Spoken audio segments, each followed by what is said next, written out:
So hey guys, this is Swati Shikha Lakshmi and today I'm here to talk about how to thrive at public speaking. Actually starting से मैं भी इस area में ज़्यादा अच्छी हुआ नहीं करती थी. I was very dumb kid. I wasn't always the school kid who can speak in front of everyone and talk in front of everyone. I wasn't always this kid. So when I was in 12th, my teacher asked me to come on stage and say some words about my journey till 12th. And I wasn't able to speak a word. A word didn't come out of my mouth because I had a stage fear.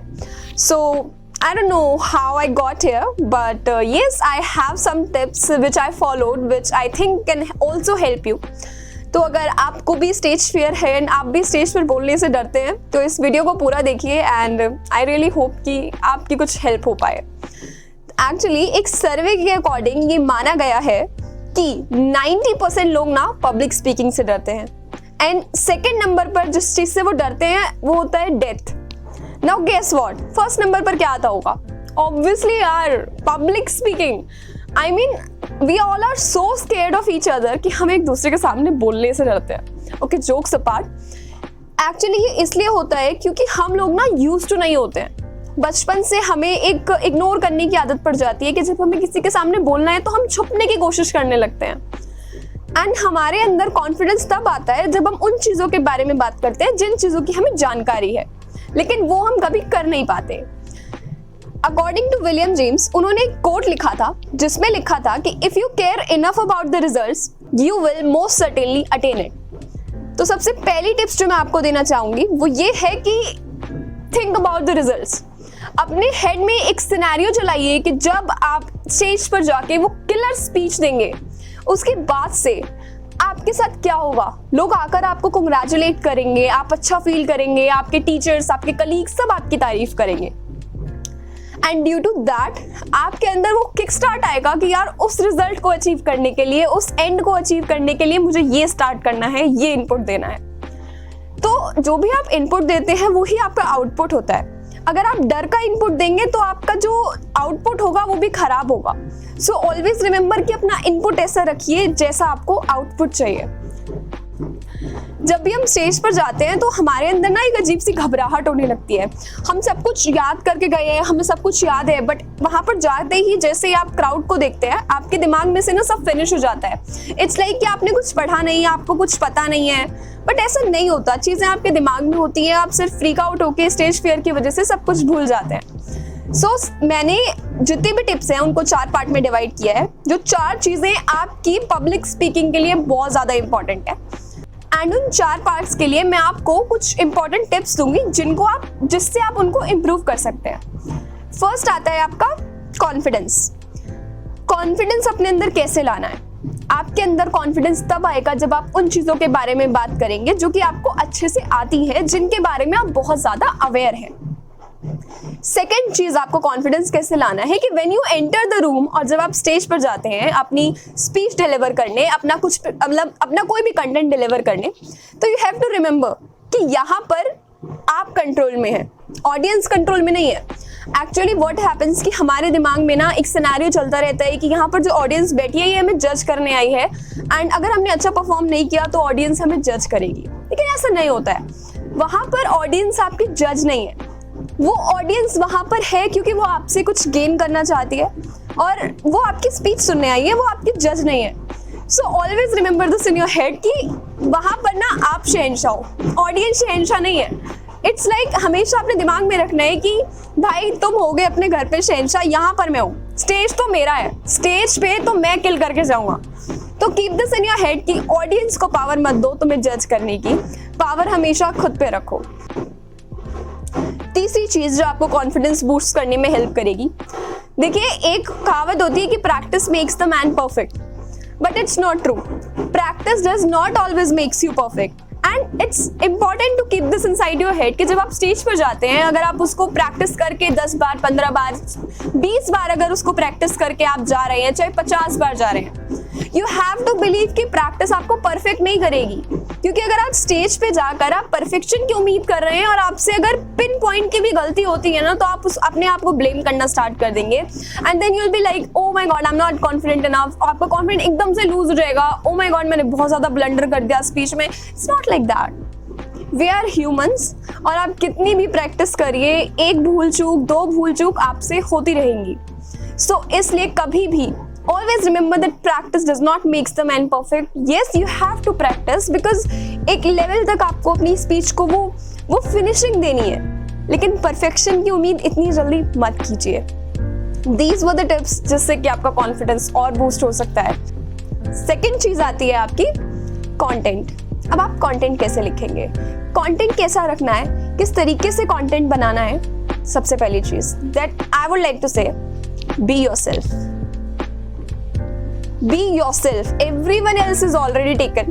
जब आप content लिखते हैं तो आपको Google से किसी भी philosopher की इधर से उधर वो सब चोरी करने की जरूरत नहीं है, क्योंकि यार जब आप किसी चीज के बारे में आपको बोलना है, अगर आपके उसके बारे में अगर आपके खुद के ओपिनियंस नहीं है तो आपकी स्पीच आप कितना भी प्रैक्टिस कर ले, कितना भी कॉन्फिडेंस आ जाए, अच्छी नहीं हो सकती। क्योंकि खुद का एक ओपिनियन होना is very important when you are delivering your speech. Second most चीज, लिमिट योर सब्जेक्ट। मान लीजिए एक टॉपिक है, उसके ऊपर आपको रिसर्च करके अपनी 5 मिनट की स्पीच देनी है। अब 5 मिनट में अगर आप सब कुछ उसके बारे में बोलने का कोशिश करेंगे तो you will be ending up saying nothing on stage, और आपको लगेगा कि आपकी जो परफॉर्मेंस है वो खराब हो गई। तो आपको ऐसा नहीं करना है, आपको अपना कंटेंट लिमिटेड रखना है। कि मुझे एक होता है ना कि मैसेज फोर्सफुल होना चाहिए लेकिन कंसाइज होना चाहिए, कंसाइज बट फोर्सफुल। इस तरीके से मैसेज इतने सरल शब्दों में दीजिए कि लोगों को आपकी बात भी समझ में आ जाए और कम शब्दों में आपकी बात भी पूरी हो जाए, जैसे कि अभी मेरी बात पूरी नहीं हो पा रही है।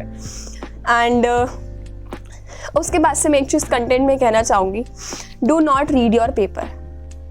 Do not read your paper at any cost. क्योंकि जब आप मूवी देख के आते हैं, क्या आपको उसे रिवाइज करने की जरूरत पड़ती है, रटने की जरूरत पड़ती है कि यार मुझे जाना है मूवी की समरी, किसी को स्पॉइलर देना है और मैं उसको जरा रिवाइज कर लूं? नहीं। When you know something by your heart, when you know something by your heart, तुम्हें कोई जरूरत नहीं है उसको रटने की। किसी भी टॉपिक में इस कदर डूब जाओ कि वो ना तुम्हारे अंदर से शब्द निकले, तुम्हारे अंदर से कंटेंट निकले, तुम समुंदर बन जाओ कंटेंट का।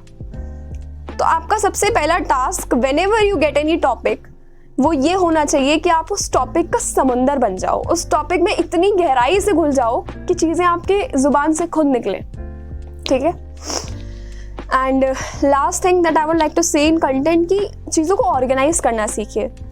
ऐसा नहीं है कि हमारा जहाँ पे आंख है वहां पे मुंह चला जाए, मुंह की जगह आंख आ जाए तो कैसा लगेगा। जो चीज जहाँ होनी चाहिए वो वहीं अच्छी लगती है। एक तरीके से अपनी स्पीच को डिजाइन करिए। ओपनिंग कैसी रहनी चाहिए, एंडिंग कैसी रहनी चाहिए, बॉडी कैसी रहनी चाहिए, ऑडियंस को एंगेज कैसे करना है, कंटेंट में वो सभी चीजें आती हैं। एंड हमारे 2 पॉइंट पूरे हुए। First was the confidence and second was content. And third पे आते हैं, थर्ड है आपका स्पीच। एक्चुअली हम ह्यूमंस के अंदर ना ये पावर होती है कि हम अपनी आवाज से सामने वाले इंसान को चीज़ें फील भी करा सकते हैं, उसे रुला सकते हैं, उसे हंसा सकते हैं। आप जल्दी जल्दी बोल सकते हैं, आप बहुत स्लो बोल सकते हैं, आप कैसे भी सामने वाले इंसान को इमोशंस जनरेट कर सकते हैं उसके अंदर।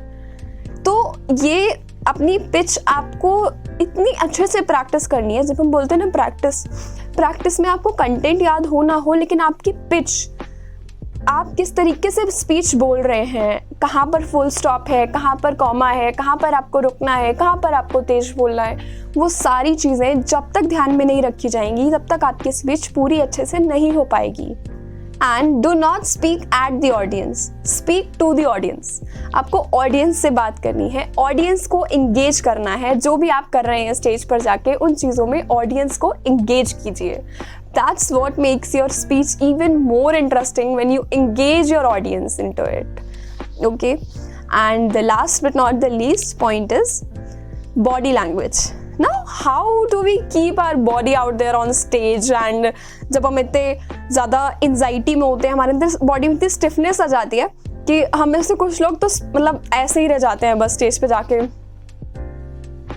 हमें समझ में नहीं आता कि क्या बोलना है। तो उस सिचुएशन में आपको देखो ऐसा तो नहीं है कि आप नहीं डरोगे, आपकी 10th स्पीच होगी ना, आपकी 100th स्पीच भी होगी तो भी आपके अंदर नर्वसनेस आएगी, एंड दैट्स ओके बिकॉज ये ह्यूमन बॉडी है and we feel emotions, we feel things. So just let it be. Use your hands to express yourself, because for me this is the most creative way I can express myself, and I cannot talk without my hands. So use your hands, engage your fears. अपने fear को इस तरीके से channelize करिए कि वो आपके हाथों में दिखे, और चेहरे पर हमेशा एक प्यारी सी स्माइल रहनी चाहिए ऑडियंस की तरफ, सो दैट मतलब हमेशा का मतलब ये नहीं है कि कुछ सीरियस टॉपिक चल रहा है and you still smiling, but you have to keep smile on your face. अच्छा लगता है स्टेज पर. And I was reading this book recently. उसमें मैंने एक चीज़ और पढ़ी थी कि lobsters are something similar like humans. And उसमें ये पाया गया कि जिनकी बैक स्ट्रेट रहती है उनके अंदर सेरोटोनिन का लेवल बहुत ज़्यादा हाई होता है, और जिनके अंदर सेरोटोनिन का लेवल सबसे ज़्यादा हाई होता है ना, उनका कॉन्फिडेंस आसमान छूता है. सो अपने कॉन्फिडेंस को आसमान तक पहुंचाने के लिए, स्काई रॉकेट करने के लिए, always keep your back straight. अपना पोस्चर हमेशा से अच्छा रखिए. और एक चीज़ और जो मैं ऐड करना चाहूँगी, आई डोंट नो कि आप में से कितने लोग इस चीज़ से अग्री करेंगे, but I agree with it, कि जब मुझे खुद को अपना ड्रेसिंग सेंस अच्छा लगता है ना, and when I think that I am looking good, I am able to speak more confidently and express myself in a much better way. So dress in a way जिसमें आपको लगे कि हाँ आप एक बहुत अच्छे तरीके से ड्रेस हो रखे हैं एंड आपको कॉन्फिडेंस है, चाहे सामने वाला आके कुछ भी कह दे आप नहीं रुकेंगे. So dress in that way, okay. And last but not the least एक और चीज़ बोलना चाहूँगी कि हमारा जो खुद से रिश्ता होता है ना, वो बहुत ज़्यादा इम्पॉर्टेंट होता है. तो जैसे होता है ना कि जब हमें पता नहीं होता, जैसे कि हमारा कोई रिलेटिव है या फिर हमारा कोई बहुत ज़्यादा क्लोज पर्सन है और उसने हमें कुछ कह दिया, तो हम क्या करते हैं, हम थोड़े सैड हो जाते हैं, हमें बुरा लगता है कि यार अपने ने ही ऐसा बोल दिया तो किसी और पे क्या भरोसा करें. तो यही रिलेशन हमारा खुद के साथ भी होता है कि जब आप खुद से नेगेटिव सेल्फ टॉक करते हैं ना, तो आप दुनिया वालों से पॉजिटिव आउटकम की उम्मीद नहीं कर सकते. तो जो खुद से जो आप बातें करते हैं ना, ऑलवेज कीप इट पॉजिटिव. खुद से पॉजिटिव सेल्फ टॉक कीजिए और अपना एंड गोल जो है दिमाग में हमेशा रखिए, हमेशा. And when you are delivering a speech, when you are speaking in public, you always have to remember that 3 things are important. Only 3 things are important, and that are the mission, the people, and the message. When you're delivering a speech, you're the last person that matters, because the only thing that matters that audience is there, and audience is there to learn something from you. You don't have to care about how you look, how you are looking, and what you're doing. No, you only have to remember 3 things. आपका message है, आपको deliver करना है, audience matter करती है आपकी, और आपका मिशन मैटर करता है. That's it. एंड डरिए मत, अपने डर को ओवरकम कीजिए यार, बिकॉज यू नो इतनी बड़ी बड़ी हस्तियाँ हमने जिन्हें हम जानते हैं, उन तक को एक टाइम पे पब्लिक स्पीकिंग का फियर था. एंड आई गेस आपको पता होगा, Warren Buffett, he used to fear public speaking until he turned 21 and he started investing in market. So after that he overcame his fear because he thought अब तो do or die वाली situation है. And other one also हमारे परम पूज्य बापू Mahatma Gandhi, and he was also scared of public speaking. उनको एक बार London conference में एक छोटी सी स्पीच बोलने के लिए दी गई थी, एंड उसमें वो एक लाइन बोलकर चुप हो गए थे बिकॉज वो उनको पब्लिक स्पीकिंग का फियर था. और एक बात सोचिए कि जिस इंसान को एक टाइम पर पब्लिक स्पीकिंग का फियर था, उसने पूरा फ्रीडम मूवमेंट चलाया है अपने फियर को ओवरकम करके. तो आप क्यों नहीं कर सकते? तो आज ही जुट जाइए, जी जान से लग जाइए, जहाँ अपॉर्चुनिटी मिलती है घुस जाइए, लेकिन इस फियर को हरा के रखिए. थैंक यू सो मच मेरी इतनी पक सुनने के लिए, एंड ढेर सारा प्यार. अगर ये वीडियो आपको अच्छी लगी तो शेयर कीजिए एंड लाइक कीजिए एंड कमेंट कीजिए. बाय.